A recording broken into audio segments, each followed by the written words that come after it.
Hi, Edward Reformina here, author of Pinoy MLM Expose and the creator of Sponsor More Downlines.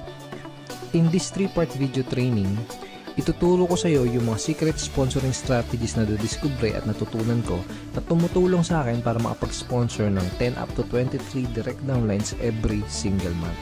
Ang goal ko sa video na to ay ma-share sa iyo yung mga strategies na natutunan ko and hopefully ma-apply mo din tong mga strategies na to sa business na ginagawa mo ngayon para makuha mo yung resulta na gusto mo. Ginagawa ko to dahil alam ko na madaming Pinoy networkers ang nag-struggle o nahihirapan sa kanilang network marketing business. So sa ganitong paraan, I hope makatulong kahit paano. Ang una natin pag-usapan ay yung mga common problems na na-experience at nararanasan ng mga Pinoy networkers sa kanilang network marketing business. Una sa mga problem na yon ay yung puros hindi qualified ang mga na-invite na prospect, kaya puros rejections din ang napapala nila. So karamihan ng mga na-invite nila is mga negative, mga skeptical, kung hindi negative at skeptical, mga walang pera. So ito yung ilan sa mga reason kung bakit puros rejections yung napapala nila doon sa mga ini-invite nila. Pangalawang problem is, madami na silang na-invite, pero nahihirapan at wala pa din silang mapajoin. So, na-invite na nila lahat ng mga kakilala, kaibigan at kamag-anak nila, pero nahihirapan silang i-convert yung mga prospects na yon into downlines. Pangatlong problem is, nauubusan sila ng panggalaw. So, yun nga, dahil nga ang dami na nilang na-invite, tapos puros rejection, hirap sila magpasali. Anong nangyayari? Mas malaki pa yung ginagastos nila kaysa dun sa kinikita nila. At kadalasan, nagkakanda utang-utang pa imbis na kumita. So, ito yung mga ilan sa mga common problems na na-experience sa mga network marketers.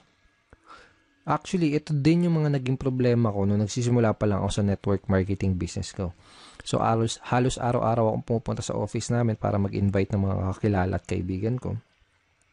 And ginawa ko lahat ng mga sinabi at tinuro sa akin ng upline ko. Nag-invite ako ng kung sino-sino, namigay ako ng flyers sa kalsada, sa mga malls, na musakal, nag-house party, nagbahay-bahay, etc. etc. Pero yun nga, puros rejections yung napala ko. At yung puros rejections yung natanggap ko sa mga prospect ko kahit ang dami ko nang in-invite. Karamihan doon sa mga na-invite ko, puros negative, mga skeptical. Yung iba sinabihan ako na scam daw yung ginagawa ko. Yung iba sinabi, balikan ko na lang daw sila kapag may resulta na ako. Yung iba naman, sinabi na yung mga nauna lang kumikita dyan, kung ano-ano pa. Sa madaling salita, puros mga hindi qualified na prospects yung mga na-invite ko. So, ayun nangyari sa akin. After 4 months, isa lang yung napasali ko. Actually, itong isang napasali ko na to parang naawa lang siya sa akin kasi nga wala akong mapajoin. Parang napilitan lang siya na mag-join sa akin. And dahil nga ganun, hindi ako kumikita sa business ko, puros failures and rejection, nagkanda utang-utang ako kasi dahil syempre kailangan ng panggalaw. Okay? So, nagkanda utang-utang. And then, ang laki ng pera din na nalugi sa akin. So, umabot ng mga nasa 80,000 mahigit or more. Hindi ko na alam. Pero syempre, hindi ako basta-basta sumuko. Ang ginawa ko, naghanap ng mga solusyon doon sa mga problema ko na yon. Okay? And thank God, nakahanap naman ako ng solusyon. At pagkatapos kong mahanap yung mga solusyon na yun, pagkatapos kong makadiskubre ng mga solusyon doon sa problema ko sa business ko, ito yung ilan sa mga nangyari sa akin. I sponsored 63 direct downlines in 4 short months.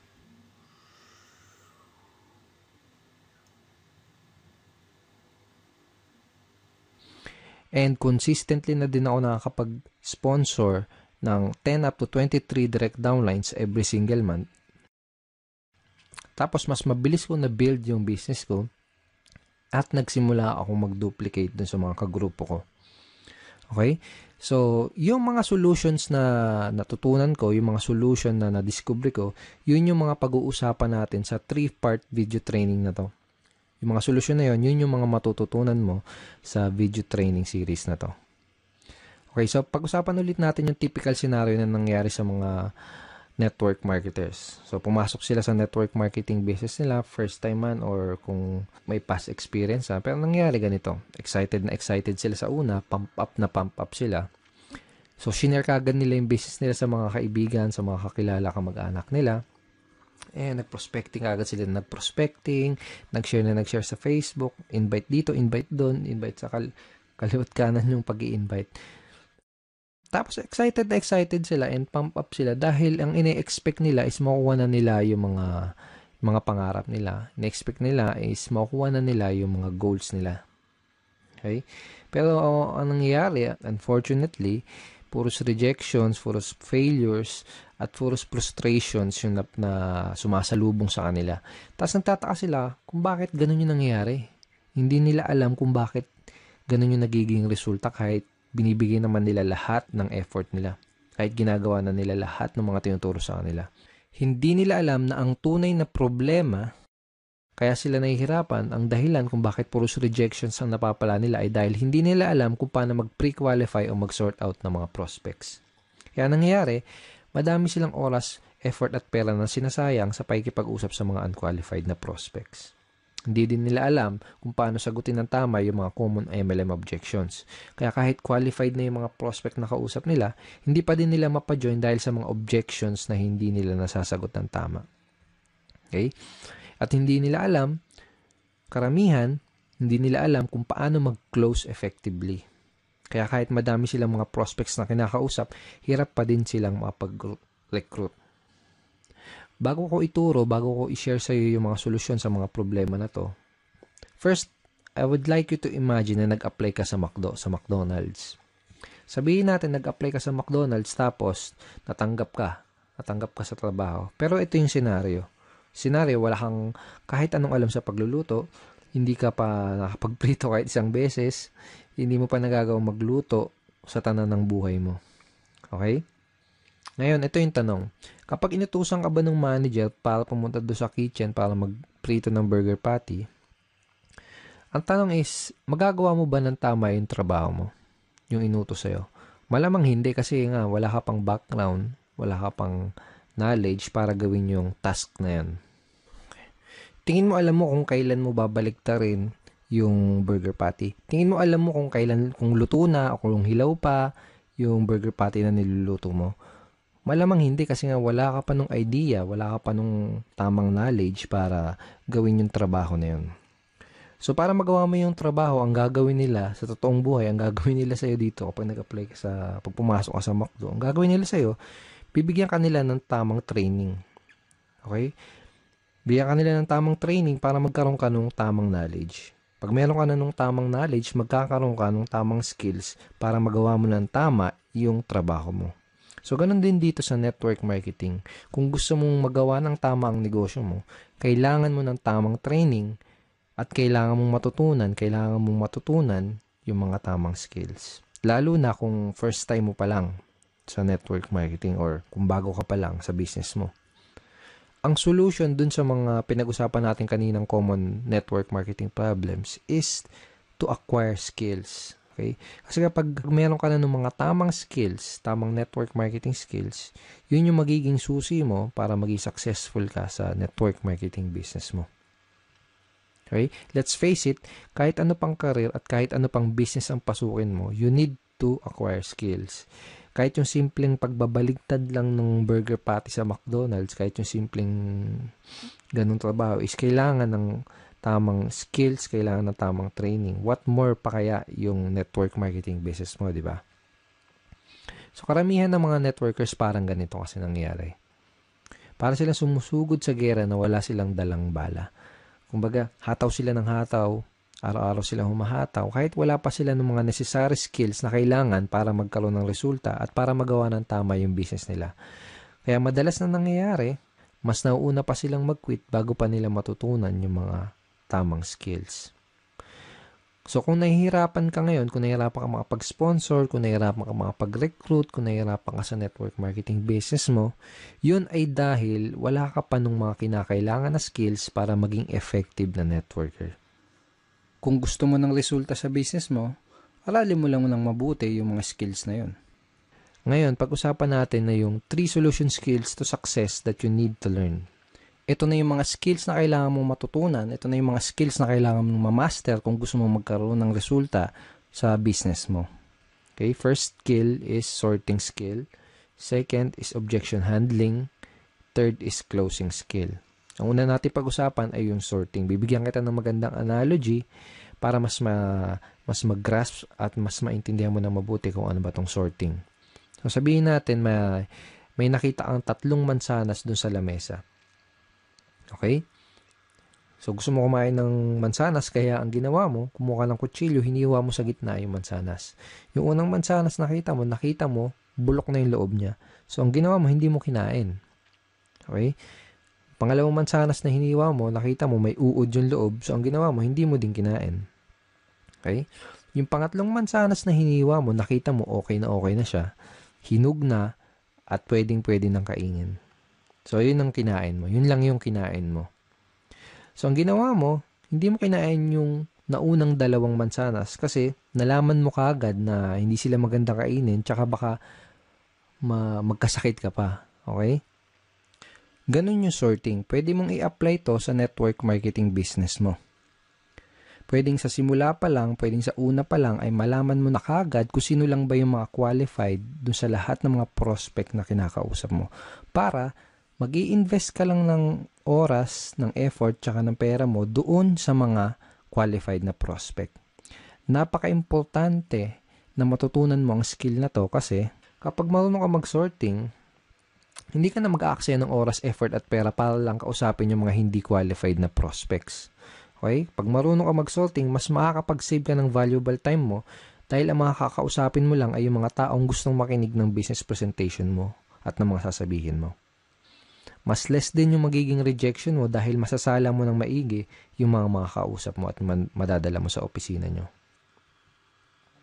Ngayon, tatanungin kita, sino mas gusto mong kausapin? Sino mas gusto mong entertainin? Sino yung mas gusto mong dalhin sa opisina nyo?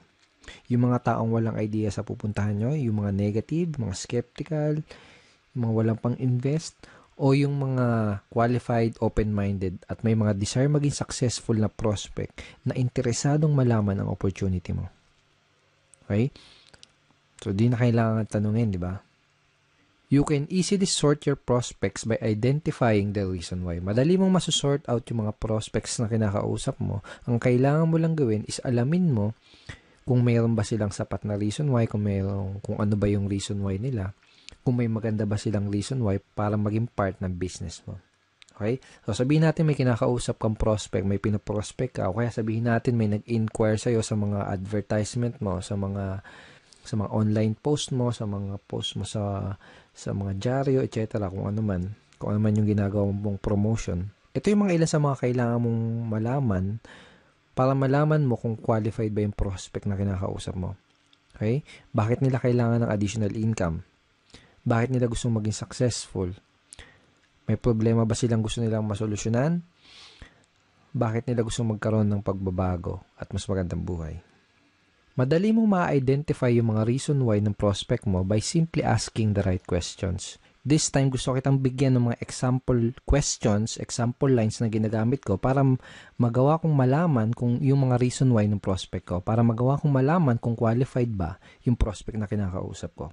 So, sabihin natin na introduce mo na yung opportunity mo. Ito yung question na pwede mong itanong sa kanya para malaman mo kung ano yung reason why niya at para malaman mo kung qualified ba siya na prospect para sa business mo. Ito. Pwede mo bang sabihin bakit gusto mong magkaroon ng blank?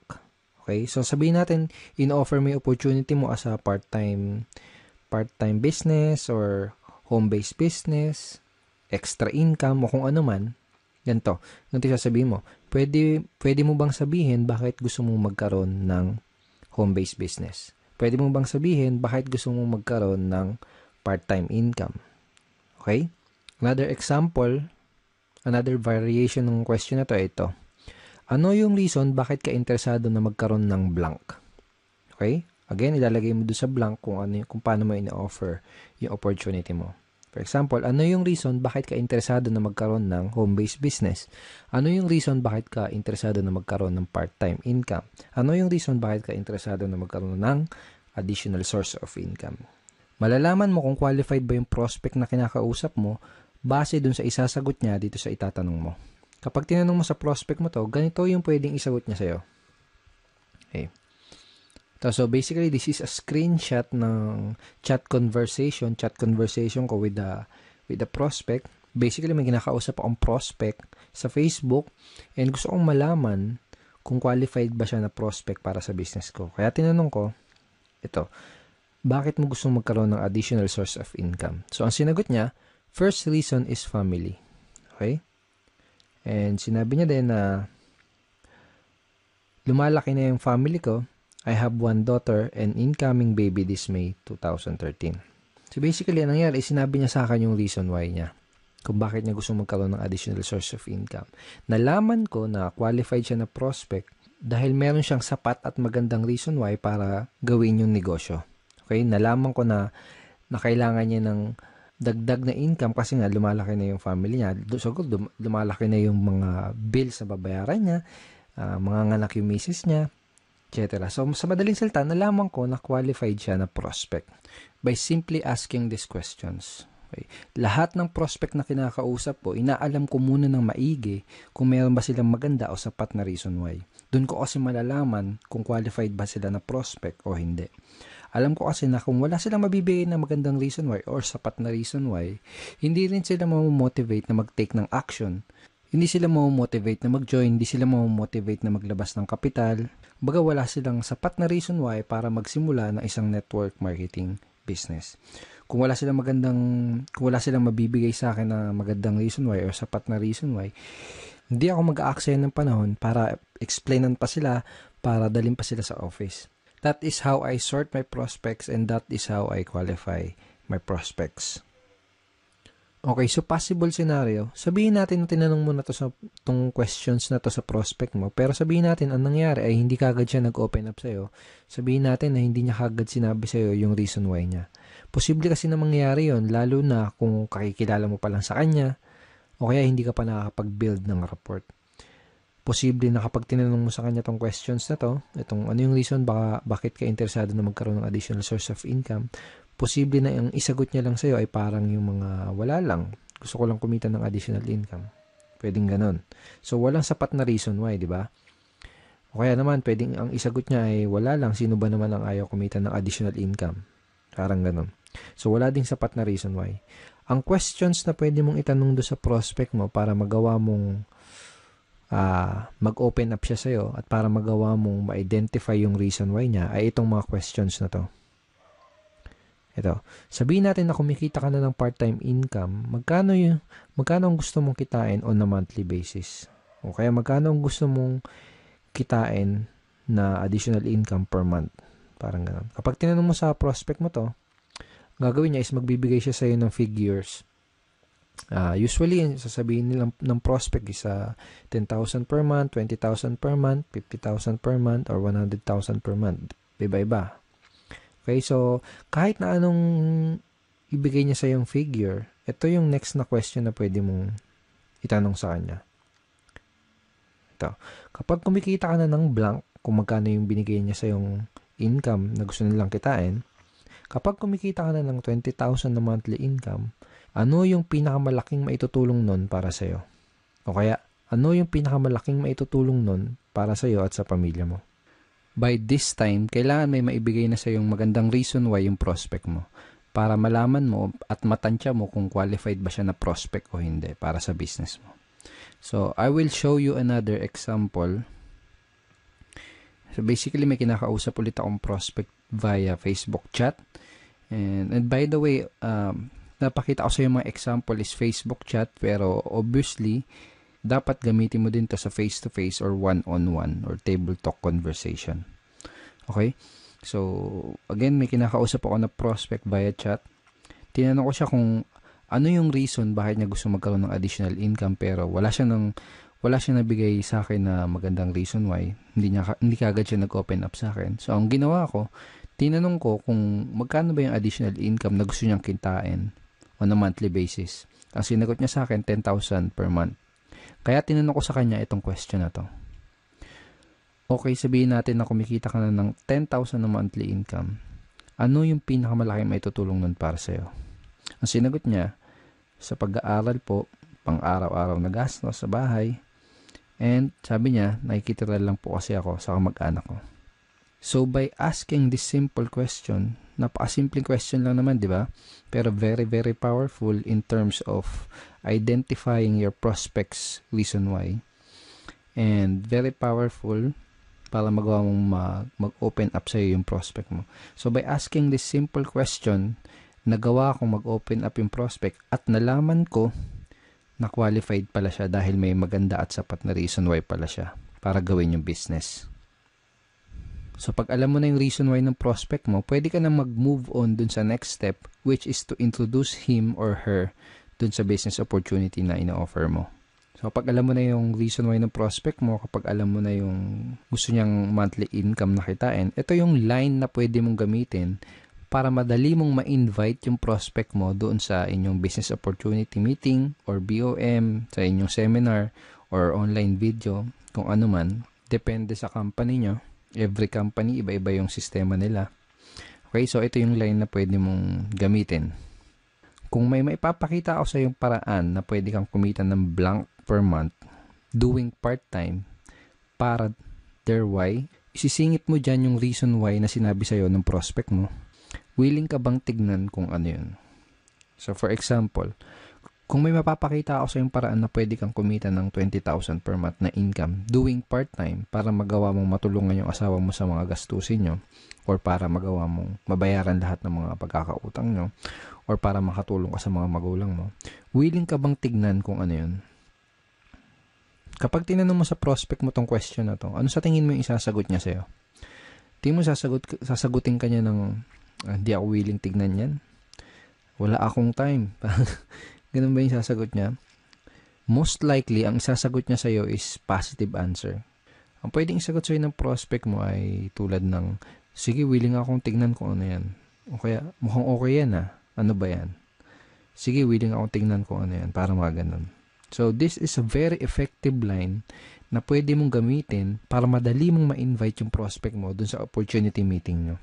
Napaka-effective nitong line na to dahil ginamit mo yung reason why ng prospect mo dun sa invitation mo. Ngayon, pag-usapan natin kung ano yung mga pwede mong gawin para mapakinabangan mo na maigi yung mga tinuro ko sa'yo dito sa video na to. Okay?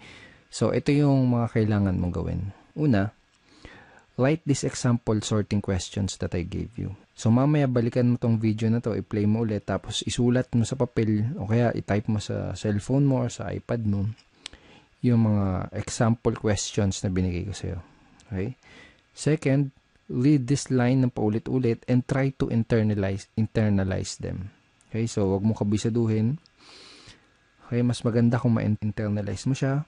Mas maganda kung mas maintindihan mo kung ano yung reason bakit mo siya tinatanong. Basta, tandaan mo, yung mga example questions na binigay ko sa'yo, ang goal mo, kaya mo gagamitin yung mga example questions na yun, ay para ma-qualify mo yung prospect mo at para malaman mo yung reason why nila. Okay? Pangatlo, start asking these sorting questions to your prospect. So, kung may kakausapin ka na prospect mamaya, bukas o sa isang araw, start using these questions. Simulan mong gamitin at itanong yung mga question na yun sa mga prospect na makakausap mo para magawa mong masort yung mga kinakausap mo na prospect at para malaman mo kaagad kung qualified ba sila o hindi sa business mo. Pag ginawa mo yun, mas makakapag-save ka ng time, ng effort, tsaka ng pera mo. Okay? So, thank you so much for watching this video. I hope madami kang natutunan din sa training video number 1. In training video number 2, pag-uusapan natin na yung some of the biggest misconceptions ng mga networkers. Ito yung mga maling akala ng mga networkers na pumipigil sa kanila para magkaroon ng resulta. Pag-uusapan din natin sa training video number 2, kung paano mo sasagutin yung mga common MLM objections. Bibigyan din kita ng free PDF script na magagamit mo sa pagsagot nitong 3 objections na to. So, don't forget to check your email for training video number 2. Ipapadala ko sa iyo yung link ng video number 2 sa isang araw. Hindi bukas, sa isang araw. Okay, sa baba ng video na to, may makikita kang like and share button. Huwag mong kalilimutan na i-click yung like and huwag mo din kalilimutan na i-share tong video na to. And pwede ka rin mag-comment sa baba. Kung may gusto kong itanong, pwede mo rin i-type yon sa comment box below. And I will try my best na sagutin yung question mo. Again, thank you so much for watching this video and see you in video number 2.